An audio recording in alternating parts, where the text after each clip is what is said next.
Hi friends, नमस्कार। मेरा नाम है यशोवर्धन और ये है हजेला आईएएस एकेडमी का यूट्यूब का प्लेटफॉर्म हजेलाज आईएएस। तो दोस्तों, आज हम बातचीत कर रहे हैं कि पाकिस्तान में अगर कुछ भी घटता है तो उसकी जिम्मेदारी वे डाल देते हैं भारत के ऊपर। तो पाकिस्तान के प्रधानमंत्री शहबाज शरीफ ने इस्लामाबाद में जो 11 नवंबर को एक विस्फोट हुआ, उसकी जिम्मेदारी वे तालिबान के साथ साथ भारत के ऊपर डाल रहे हैं कि इन हमलों में भारत का हाथ है। तो देखिए, और वे खास तौर पर वे कहते हैं कि तहरीके तालिबान पाकिस्तान को तालिबान ने कंट्रोल किया और तालिबान को कंट्रोल करने का काम इस वक्त कर रहे हैं भारत। आखिर इस घटना में कितना सच है, इन आरोपों में, ये पूरी घटना क्या है? और ध्यान रखें कि भारत में क्या हुआ था। भारत में दिल्ली में लाल किले के पास एक रेड लाइट पर 10 नवंबर को एक कार में विस्फोट हुआ था और ठीक 11 तारीख को पाकिस्तान के इस्लामाबाद में भी एक कार में विस्फोट हुआ। इस तरीके से पाकिस्तान ने भारत से इस घटना को जोड़ दिया कि भारत ने बदले की कार्रवाई के तहत आतंकवादियों के द्वारा इस्लामाबाद में विस्फोट कराया। क्या इस आरोप में कोई सच्चाई है? तो साफ साफ भारत की सरकार ने इनकार कर दिया है, तालिबान की सरकार ने इनकार कर दिया है और तहरीके तालिबान पाकिस्तान ने भी इस तरह की कोई भी जिम्मेदारी अब तक इस विस्फोट की नहीं ली है। इस विस्फोट में लगभग 12 लोगों की मृत्यु हो जाती है और 27 से लगभग 30 लोगों के आसपास इस पूरे विस्फोट में, इस घटना में लोग घायल होते हैं। चलिए जानते हैं कि आखिर पाकिस्तान अपनी नाकामियों को छुपाने के लिए भारत के ऊपर क्या कर रहा है। तो शहबाज शरीफ, जो कि पाकिस्तान के प्रधानमंत्री, वे पाकिस्तान पर तालिबानी हमलों में भारत का हाथ देख रहे हैं। इन्हें तो सपने में भी अगर कुछ होता है तो लगता है कि भारत का ही हाथ है। और नो डाउट, क्योंकि आपने भारत के साथ इतना गलत किया है तो आपको हमेशा डर लगता रहता है। तो पाकिस्तान का मानना है कि इस्लामाबाद में जो हमले हुए हैं, 11 नवंबर को एक कार में वह विस्फोट हुआ है, उसमें वे कह रहे हैं कि अफगान तालिबान जिम्मेदार है और इन हमलों में 12 लोगों की मौत हो गई है इस हमले में और 27 लोगों से ज़्यादा लोग इसमें घायल हो गए हैं। पाकिस्तान ने यह भी आरोप लगाया कि अफगानिस्तान में मौजूद तहरीके तालिबान पाकिस्तान, जो कि पाकिस्तान बेस्ड ऑर्गेनाइजेशन है, इसके शीर्ष नेतृत्व को हर कदम पर गाइड किया गया। किसके द्वारा? अफगानिस्तान के तालिबान के द्वारा। वे कहते हैं कि तहरीके तालिबान, ये देखिए यहां खासतौर से अगर हम ये कहें कि वे इल्ज़ाम कितने भी लगाते रहे, लेकिन टीटीपी ने अब तक इस हमले की जिम्मेदारी किसी भी तरीके से कबूल नहीं की है। प्रधानमंत्री शहबाज शरीफ ने इस्लामाबाद हमले की निंदा तो वे कर रहे हैं कि बहुत गलत हुआ, लेकिन वे क्या कह रहे हैं? भारत के संरक्षण में सक्रिय चरमपंथी समूह इस हमले में शामिल है। मतलब ये साफ साफ भारत के ऊपर इल्जाम लगा रहे हैं।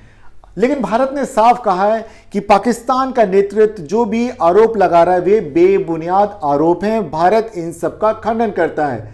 एक कदम आगे बढ़ के पाकिस्तान के जो रक्षा मंत्री हैं ख्वाजा आसिफ, देखिए कहने के लिए रक्षा मंत्री हैं, वहां की सेना ही डील करती कि क्या करना क्या नहीं करना, इसलिए थोड़े ये बड़बोले हैं।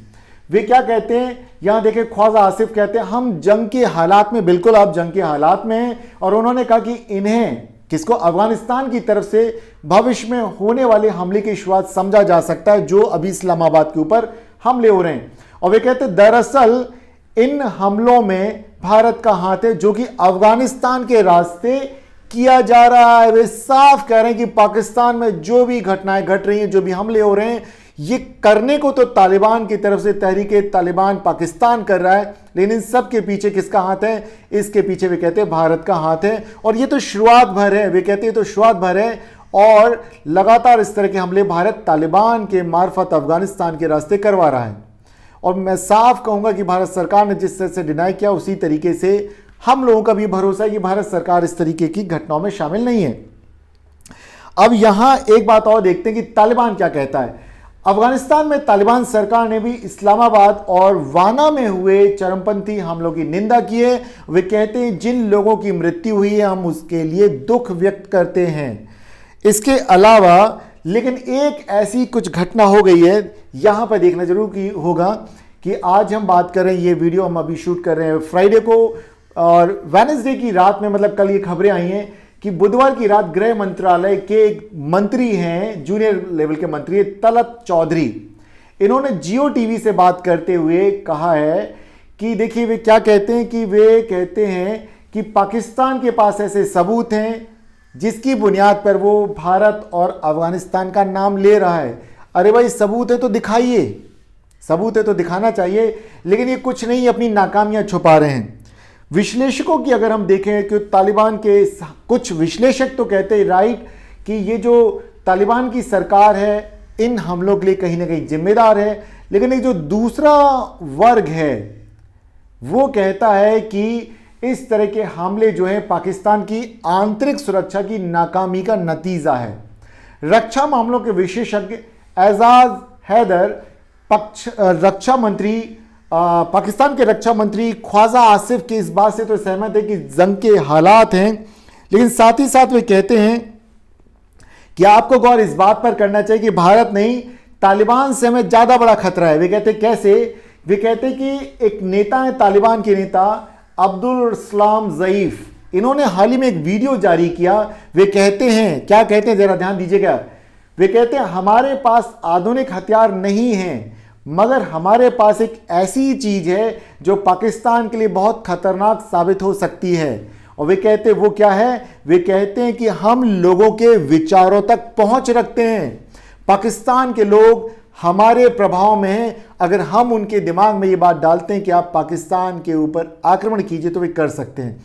कुल मिला के आप समझ सकते हैं कि ये जो भी हमले हैं इनके पीछे भारत का हाथ नहीं, बल्कि तालिबान साफ साफ कह रहा है कि अगर वो जब भी चाहे पाकिस्तान के विरुद्ध आंतरिक तौर पर भी युद्ध छेड़ सकता है, क्योंकि वैचारिक तौर पर तालिबान का जो माफ कीजिए पाकिस्तान का जो कट्टरपंथी जो अवाम है वो तालिबान के विचारों के साथ सामंजस्य रखती है, उसी तरह की सोच रखती है। तो क्या तालिबान में भी दो वर्ग हैं? बिल्कुल, तालिबान में भी दो वर्ग हैं। एक वर्ग है जो कि हिंसक तरीकों को सही नहीं मानता, वे चाहते हैं कि अब तरीके बदले जाएं और आवाम के लिए काम किया जाए, और भारत उन्हीं लोगों के साथ में है, ना कि आतंकवादी घटनाओं में सक्रिय लोगों के साथ। तो भले ही पाकिस्तान अपनी नाकामी छुपाने के लिए कितने भी आरोप लगाता रहे, लेकिन स्थितियां कुछ अलग हैं। कुछ रक्षा विश्लेषक कहते हैं कि पाकिस्तान की तरफ से इस्लामाबाद हमले को तालिबान से जोड़ने का जो मकसद है वो सिर्फ और सिर्फ डाइवर्जन है, कि वो मामले को चाहता कि जो इतने सालों से वे इतने अरबों रुपए की मदद ले चुके हैं पूरी दुनिया से, लेकिन उसके बावजूद वहां के जो सुरक्षा बल हैं वे अपनी खुद की जिम्मेदारी निभाने में असफल हैं। और उन्हीं से बचने के लिए, अपनी जिम्मेदारियों से बचने के लिए सबसे अच्छा मौका होता है कि किसी दूसरे ऊपर उस इल्ज़ाम को लगा दीजिए। कई बार भारत में भी राजनीतिक दलों ने इसी तरह का कहा है कि जब भी कोई घटना होती तो कहते हैं इस घटना के पीछे बाहरी हाथ हैं। अगर मणिपुर में कोई घटना हुई तो कहेंगे बाहरी हाथ है। कोई विस्फोट होता है तो अगर उसमें आंतरिक जो इंटेलिजेंस का अगर फेलियर है तो हम बाहरी हाथ। आखिर कभी भी ऐसा कोई देश जब करता है तो वे उनके कुछ आंतरिक हालात होते हैं। यहाँ पर भारत के ऊपर इल्ज़ाम लगाने से ज़्यादा पाकिस्तान को ये समझना चाहिए कि उन्होंने जो बोया है वे उसे ही काट रहे हैं। कुल मिला के पाकिस्तान ने जिन आधारों पर पाकिस्तान का निर्माण किया था पाकिस्तान के रहनुमाओं ने, आज पाकिस्तान उसी दलदल में लगातार धंसता चला जा रहा है। तालिबान को भी उन्होंने काफ़ी मदद की थी, अब उसी तालिबान का एक गुट तहरीक तालिबान पाकिस्तान, वो भी पाकिस्तान की सरकार को गिरा के पाकिस्तान के अंदर तालिबानी सरकार बनाने का उद्देश्य रखते हैं। चलिए दोस्तों, मैं उम्मीद करता हूं कि आज के इस विश्लेषण से आप समझ गए होंगे कि पाकिस्तान के हुक्मरान अपनी नाकामियों को छुपाने के लिए भारत के ऊपर इस तरह के इल्ज़ाम मर देते हैं, जबकि हकीकत यह है कि इसके लिए जिम्मेदार पाकिस्तान की खुद की आंतरिक नीतियां हैं और उनकी वो नीति जिसके द्वारा उन्होंने आतंकवाद को सदैव बढ़ावा दिया। आज उन्होंने उन्हीं के पैरों को काट रहे हैं, उन्हीं की कुल्हाड़ी जो कभी उन्होंने भारत के विरुद्ध इस्तेमाल की थी। दोस्तों, मेरा नाम है यशोवर्धन और ये है हजेला IAS एकेडमी का यूट्यूब का प्लेटफॉर्म। मैं उम्मीद करता हूं कि आज का विश्लेषण आपकी समझ बनाने में काफ़ी मदद करेगा। और अब तक अगर आपने हमारे इस चैनल को सब्सक्राइब नहीं किया और आप हमारे साथ बने रहना चाहते तो हमारे चैनल को कर लीजिए सब्सक्राइब, बेल बटन जरूर दबा दीजिएगा ताकि हमारे नए वीडियोस का नोटिफिकेशन आप तक पहुंचता रहे। लाइक कीजिए, शेयर कीजिए और लगातार हमारे साथ बने रहिए। हम मिलते हैं फिर अगले वीडियो में, तब तक अपनी लर्निंग की जर्नी को जारी रखें। नमस्कार दोस्तों।